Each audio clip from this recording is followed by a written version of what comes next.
राजनीतिक विज्ञान में ये ध्यान रखना चाहिए कि द्वंद्वात्मक भौतिकवाद का व्यवस्थित प्रतिपादन मुख्यतः फ्रेडरिक एंगेल्स ने किया।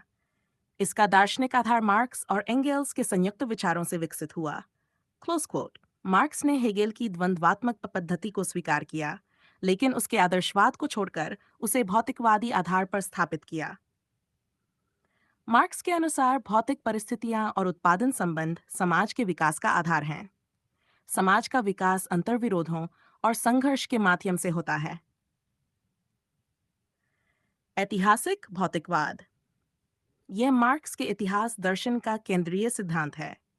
इतिहास का विकास मुख्यतः आर्थिक शक्तियों, उत्पादन के साधनों और उत्पादन संबंधों के परिवर्तन से होता है।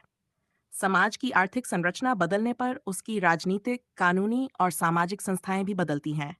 उत्पादन की प्रमुख अवस्थाएं आदिम साम्यवाद, दास प्रथा, सामंतवाद, पूंजीवाद, समाजवाद, साम्यवाद। वर्ग संघर्ष का सिद्धांत। मार्क्स के अनुसार मानव इतिहास मूलतः वर्ग संघर्ष का इतिहास है। अब तक के समस्त समाज का इतिहास वर्ग संघर्षों का इतिहास है। कम्युनिस्ट घोषणा पत्र। हर युग में शोषक और शोषित वर्गों के बीच संघर्ष होता है। पूंजीवाद में मुख्य संघर्ष बुर्जुआ और सर्वहारा श्रमिक के बीच है। अतिरिक्त मूल्य का सिद्धांत, theory of surplus value. Marks के आर्थिक सिद्धांतों में यह सबसे महत्वपूर्ण अवधारणा है।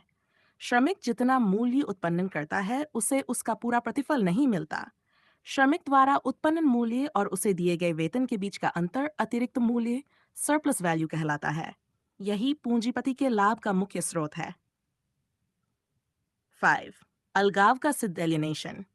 मार्क्स ने विशेष रूप से अपनी आइट्सारोसोर की पांडुलिपियों में अलगाव की अवधारणा का विश्लेषण किया।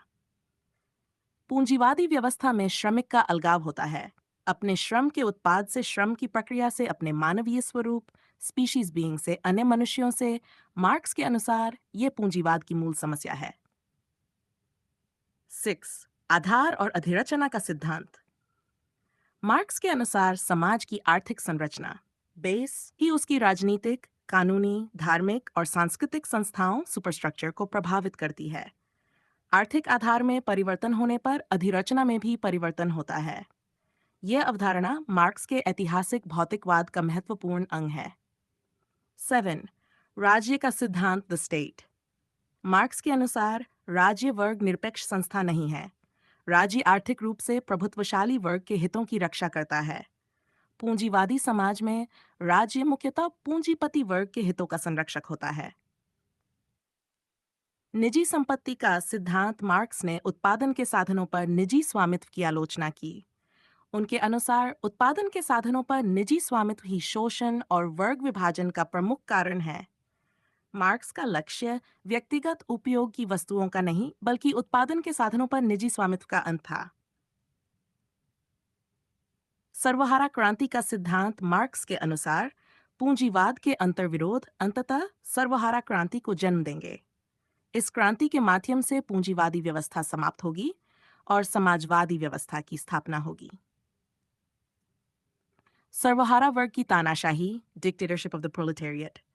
मार्क्स के अनुसार यह साम्यवाद से पहले की संक्रमणकालीन अवस्था है। इस अवधि में श्रमिक वर्ग राजनीतिक सत्ता अपने हाथ में लेकर वर्ग विहीन समाज की स्थापना की दिशा में कार्य करेगा। मार्क्स के अनुसार यह अंतिम लक्ष्य नहीं, बल्कि एक संक्रमणकालीन व्यवस्था है। राज्य के लुप्त होने का सिद्धांत, withering away of the state. Marks के अनुसार राज्य एक वर्गीय संस्था है, इसलिए वर्ग विहीन समाज की स्थापना के बाद इसकी आवश्यकता समाप्त हो जाएगी। जब समाज में वर्ग और शोषण समाप्त हो जाएंगे, तब राज्य धीरे धीरे लुप्त हो जाएगा। महत्वपूर्ण तथ्य।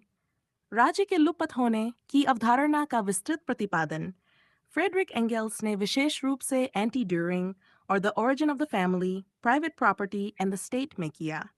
इसे मार्क्सवादी सिद्धांत का हिस्सा माना जाता है। Close coat. साम्यवाद का सिद्धांत। मार्क्स के अनुसार साम्यवाद मानव समाज का सर्वोच्च चरण है। इस अवस्था में वर्ग, शोषण और राज्य का अस्तित्व नहीं रहेगा। उत्पादन के साधनों पर सामूहिक स्वामित्व होगा।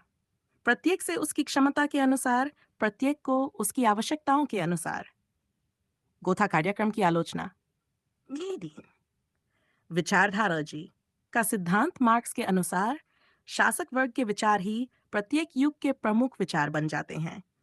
विचारधारा अक्सर विद्यमान आर्थिक और सामाजिक व्यवस्था को वैध ठहराने का कार्य करती है। ये विचार विशेष रूप से द जर्मन आइडियोलॉजी में मिलता है। शाप 14 धर्म पर विचार मार्क्स ने धर्म की सामाजिक भूमिका का विश्लेषण किया। धर्म जनता की अफीम है। मार्क्स का आशय यह था कि धर्म पीड़ित लोगों को सांत्वना देता है, लेकिन शोषण के वास्तविक कारणों को समाप्त नहीं करता। उन्होंने धर्म की सामाजिक आर्थिक पृष्ठभूमि की आलोचना की, केवल धार्मिक आस्था की नहीं। पूंजीवाद की आलोचना मार्क्स के अनुसार पूंजीवाद अंतर्विरोधों से भरे पूंजीवाद में श्रमिक का शोषण होता है। पूंजी का केंद्रीकरण बढ़ता है और आर्थिक असमानता गहराती है। यही अंतर्विरोध अंततः पूंजीवाद के पतन का कारण बनेंगे।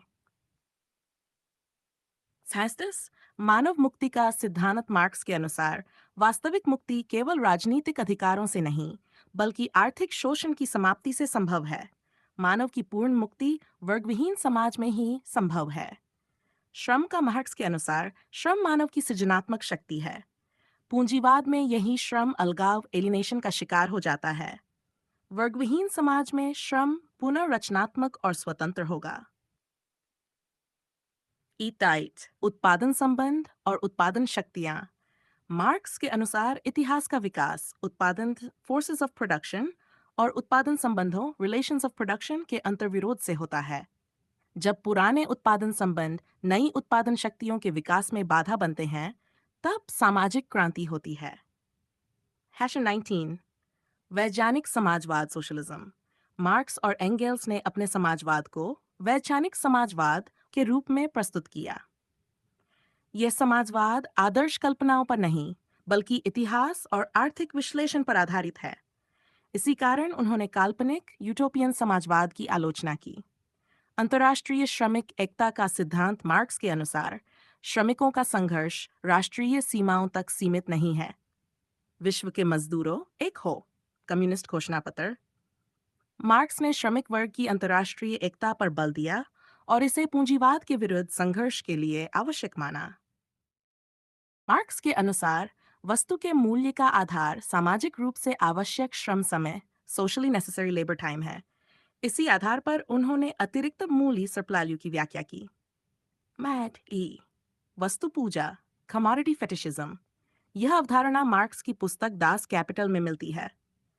पूंजीवादी व्यवस्था में सामाजिक संबंध वस्तुओं के संबंध के रूप में दिखाई देने लगते हैं। लोग वस्तुओं को अधिक महत्व देते हैं, जबकि उनके पीछे छिपे श्रम और सामाजिक संबंध अदृश्य हो जाते हैं। वेनेस्ट्री पूंजी संचय का सिद्धांत मार्क्स के अनुसार पूंजीपति अतिरिक्त मूल्य को पुनः निवेश करके पूंजी का निरंतर संचय करते हैं। इस प्रक्रिया से संपत्ति कुछ लोगों के हाथों में केंद्रित होती जाती है। परिणामस्वरूप आर्थिक असमानता और वर्गीय विभाजन बढ़ते हैं। पूंजी के केंद्रीकरण और संकेंद्रण का सिद्धांत मार्क्स के अनुसार पूंजीवाद में समय के साथ पूंजी कुछ बड़े पूंजीपतियों के हाथों में केंद्रित हो जाती है। छोटे उत्पादक और छोटे पूंजीपति प्रतिस्पर्धा में पीछे छूट जाते हैं। इससे एकाधिकारवादी प्रवृत्तियां विकसित होती हैं। आर्थिक संकट का सिद्धांत मार्क्स के अनुसार पूंजीवाद में आर्थिक संकट आकस्मिक नहीं, बल्कि उसकी आंतरिक संरचना का परिणाम है। अति उत्पादन, लाभ की दर में गिरावट और सीमित क्रय शक्ति जैसी स्थितियां संकट उत्पन्न करती हैं। वर्ग चेतना मार्क्स के अनुसार श्रमिक वर्ग को अपने वास्तविक हितों और शोषण की स्थिति का ज्ञान होना आवश्यक है। वर्ग चेतना विकसित होने पर सर्वहारा वर्ग संगठित होकर सामाजिक परिवर्तन का माध्यम बनता है। मार्क्स के अनुसार पूंजीवाद के आंतरिक अंतर्विरोध अंतःक्रांतिकारी परिवर्तन की परिस्थितियां उत्पन्न करते हैं। क्रांति वर्ग संघर्ष का परिणाम है।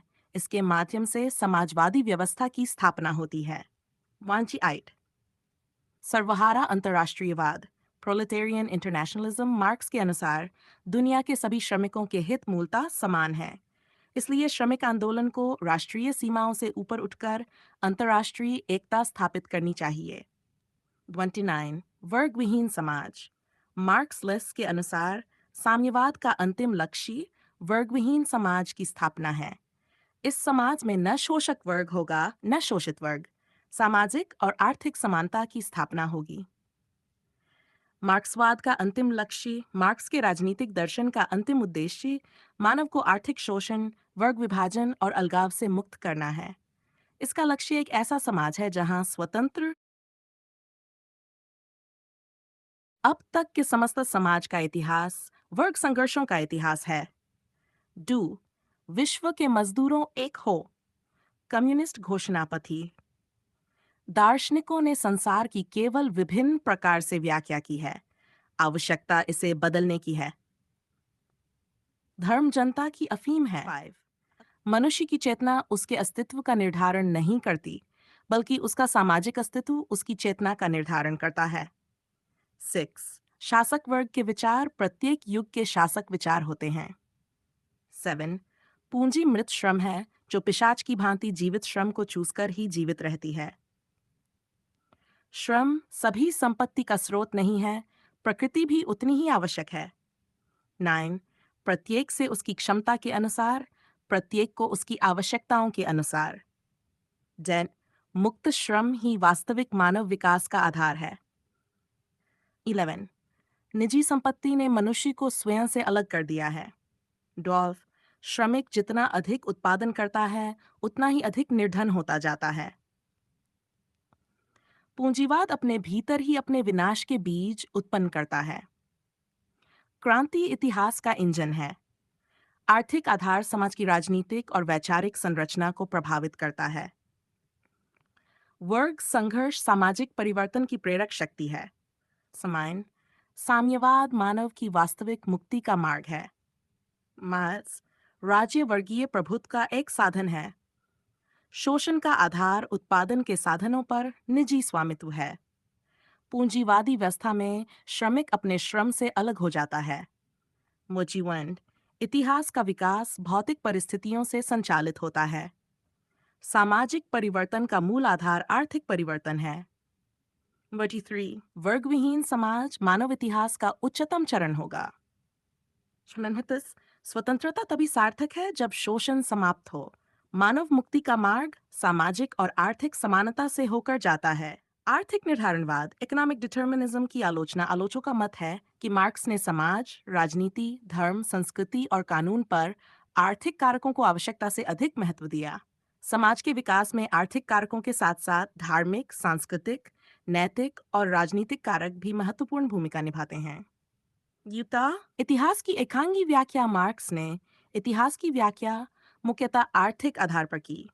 आलोचकों के अनुसार इतिहास केवल वर्ग संघर्ष या आर्थिक कारणों से नहीं चलता।